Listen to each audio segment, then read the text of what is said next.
Okay, we're at the airport this morning on the 17th, ready to put some additional time on the engine, trying to build our way up to 15 hours for the first oil change and inspection of the gear and all the work that was done.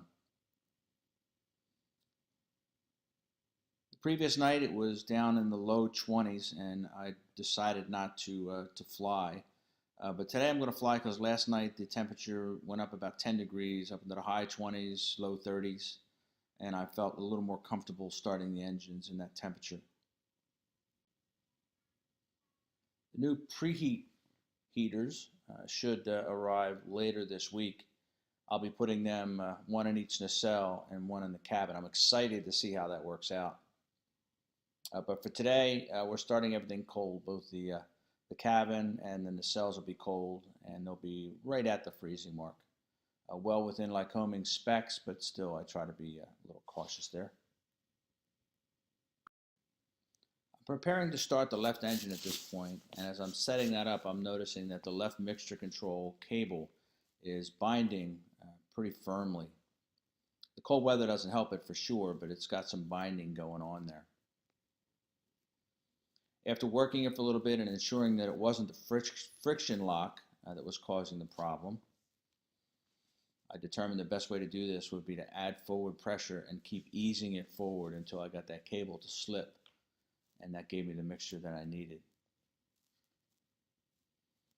Clearly I'm going to have to squawk that cable and get a replacement, and I'll probably do that when it gets up to Paul. If I can get to the first 25-hour oil change, that's 25 hours after Matt, I'll do it. If I think it needs to be done earlier, I'll certainly do it earlier.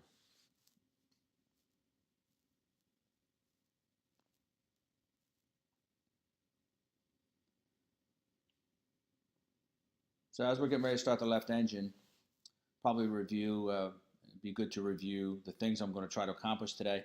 Other than putting time on the engine, putting a cycle on the landing gear, my intent is to follow a written checklist that I've got to test the autopilot again. I suspect that I did not push the buttons in the proper sequence, so I'm going to check that again and follow a more regimented procedure.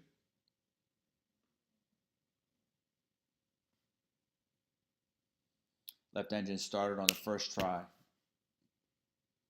Probably a prop and a half, and bang, it came right up. Nice and smooth. Because of the binding cable, I'm not going to lean the mixture on the way to the runway. At least not as aggressively as I normally would.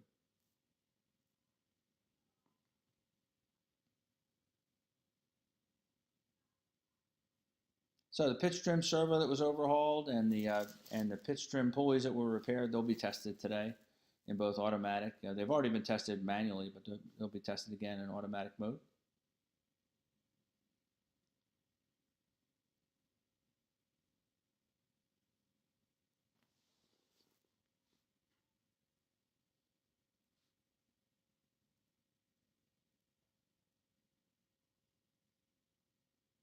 Power toe is running good. I had a new belt that I put on that and fine-tuned the cable adjustment so that I'm getting just the right amount of power. At idle, I get no power, and just the right amount of power when I go to move the airplane. So I'm real happy with that too, getting things done.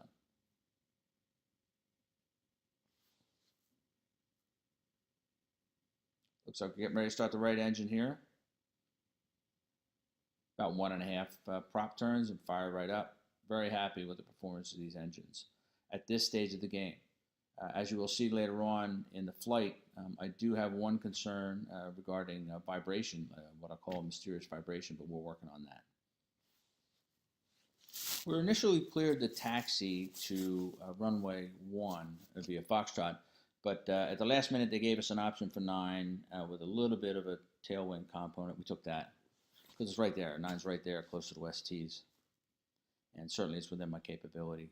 Engines are sounding good. They've had plenty of time to warm up. I'm taking my time running checklists and trying to get myself reacclimated to a good standard set of flows. And now we've been ultimately cleared to depart runway 9 and to turn on course. So we'll get off runway 9 and make a right turn out.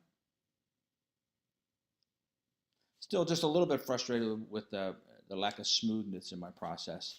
I should be smartly flying in ground effect right above the runway until I get to blue line. I've been doing that every time, but on this takeoff, I don't do it. I get to about 35 feet, and before I realize, hey, you're leaving the runway and you're not all the way at blue line yet. Of course, it accelerates very quickly. No excuses. I need to follow that process. Then again, once I get to 500 feet, I should go right to 25 squared. I've been delaying that just a little bit. By the time I get caught up with it, I'm at 700 feet. And then again, once I get to 1,000 feet, I should bring off the fuel pumps one at a time. And then once I cruise, cowl flaps come in, and I switch from the mains to the auxes. All that stuff has been late, or I've had to actually think about it, and my hands just don't do it. I used to have a very smooth process 2 years, or 760 days ago, if you will. That's how long the airplane was down, being rebuilt. So working on that process, working on other things at the same time. 500. 25 squared. Number 3 Delta Foxtrot, did you want flight following with Philly? No, I'll wait till I get to Dover. I'll pick it up there. Thank you. You're welcome. Right off. This is where I check the engines one last time. I'm level at 3,000 feet underneath an overcast, and I decide that it's time to see if the heading works. If the auto, we'll see exactly what aspects of the autopilot work and don't work. As it turns out, the whole thing's working. It's working just fine. I am getting a wing wobble, which means that when it's tracking a navigational course, a roll steering course, it'll go back and forth and hunt for it. I've seen this before, and generally it goes away after the second leg when things warmed up. What I'll find in this flight is it didn't go away. It was consistent throughout, and I did some research, and it has a lot to do with contacts, which I entirely believe. The airplane's been sitting for 2 years, so what I'm going to do is pull the control panel out and clean the contacts for the leads going in there. I actually think at this stage everything's working. I just have to make sure I clean out whatever corrosion, whatever oxidation is built up on those contacts. So if I can't do it, I went over and looked at it today. If I can't do it, I'm going to have Paul do it, or I'll have the avionics shop do it. Pull it out, clean the contacts, put it back in, and I suspect that's all it's going to need. And then it'll be up and running. So we'll see how that works.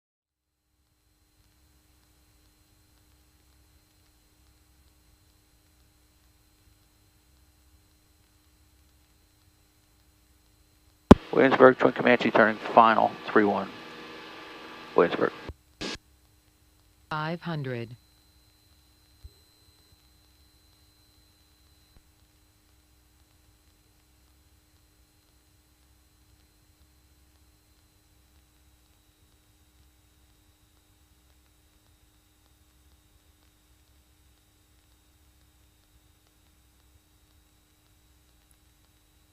Ends up I had gotten off the ground and gotten down here in a very short time. So I decided that I could forego coffee, and rather than shut down the engines, I'll just turn around and depart and head back to Wilmington. I can have coffee back there. The trip down only took an hour of flight time, maybe a little less. So I expect the same deal going back. Plus, got some weather in the area. I want to get this done before that has a chance to change.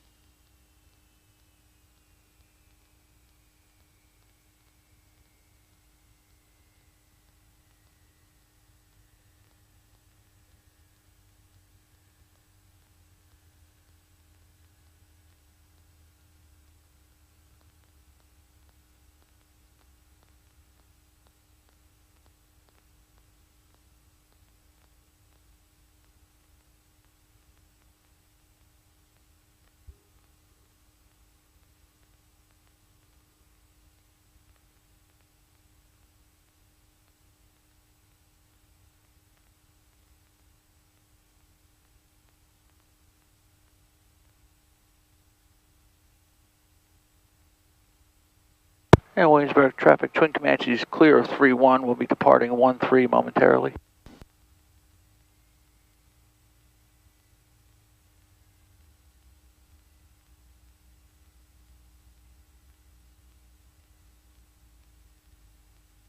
Zero. That makes sense. Yes. Yes.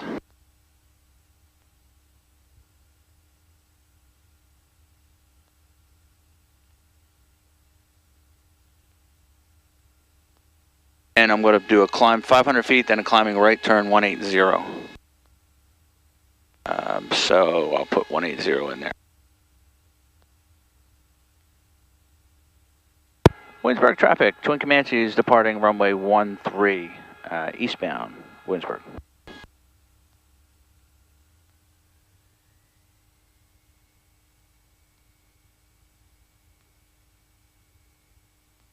.500 feet, right 180.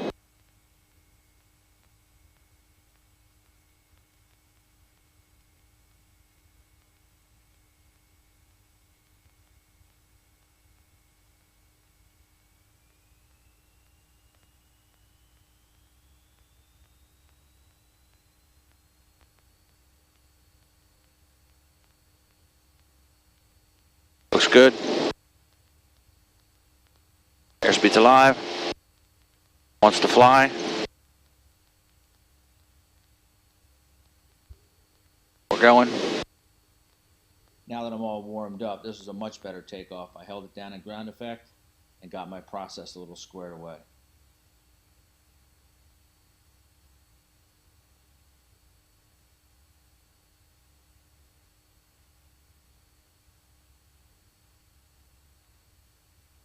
Now we'll start our right turnout for noise abatement. That's the James River off the nose there.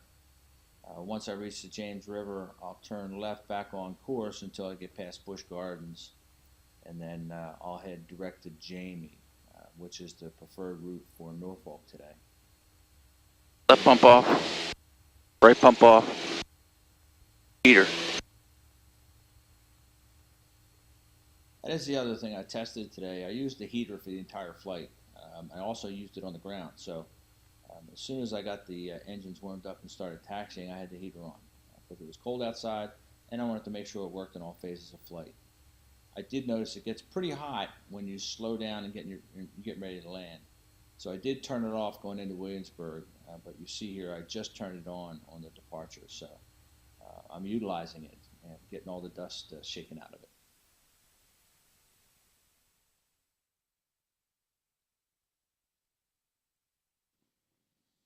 Fast forward now, the canal is, the entrance to the C&D canal is at 12 o'clock there, about 10 miles south of Wilmington's runway 1, where I'm cleared for the visual. November 524, make a left, close traffic, runway 90. Left close traffic, runway 9, 524.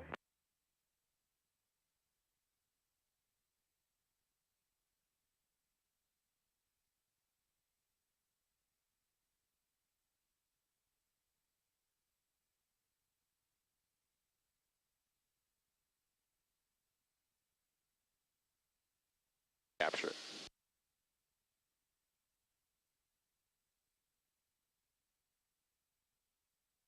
We'll see if it gets the glide slope. And Tower 3 Delta Fox, did you want a 5-mile call, sir? Affirmative. Thank you.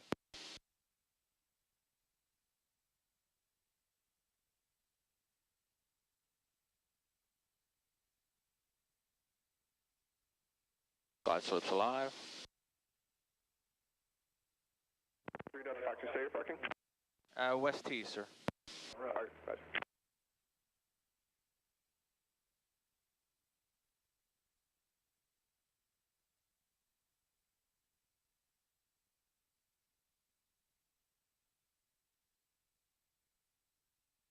Number 3 Delta Fox, if you wanted to enter it right, 2 mile right base for runway 9, I can make that work for you. Yeah, let's do that. 2-mile right base for 9. Number 3 Delta Fox, roger. Report entering the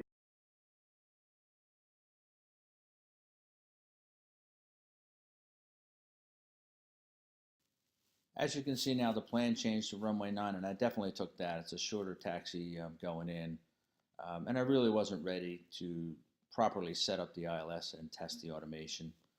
I'll do that on a specific flight once I get all the other bugs worked out.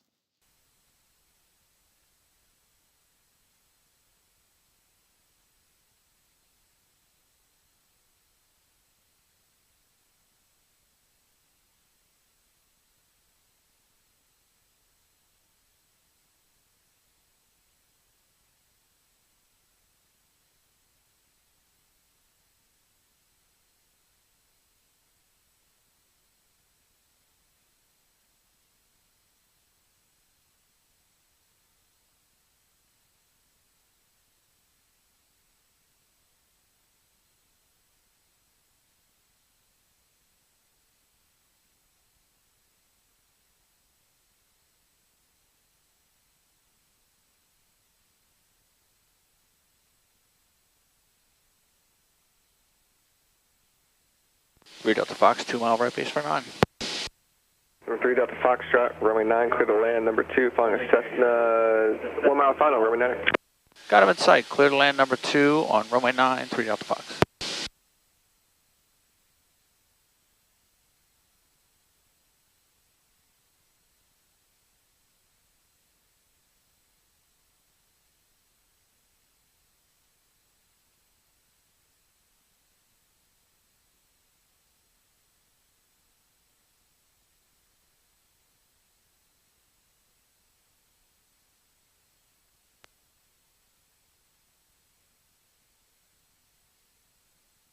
Okay, in this phase of flight, super smooth. Super smooth.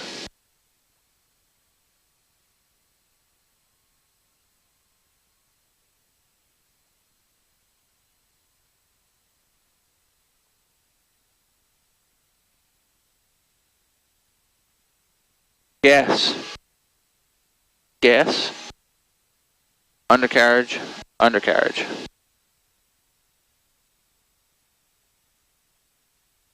Mixture. Props. Props are all the way up. Switches at the field.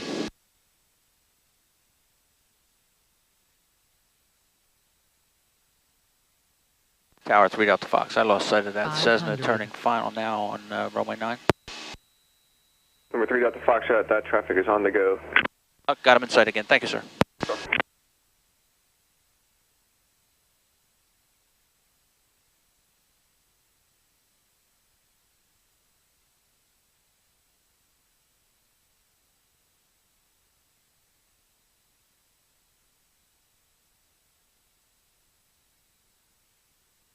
Ears off.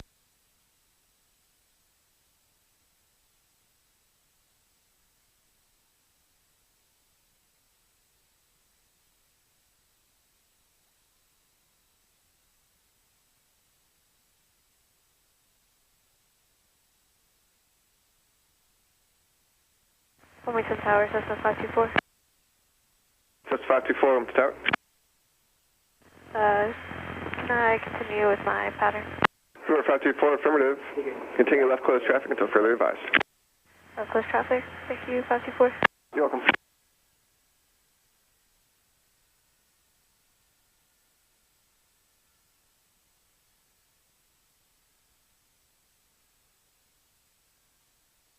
Number 524, you can make a quick 180 and left at Foxtrot, taxi to OSTs via Foxtrot Juliet, maintenance frequency.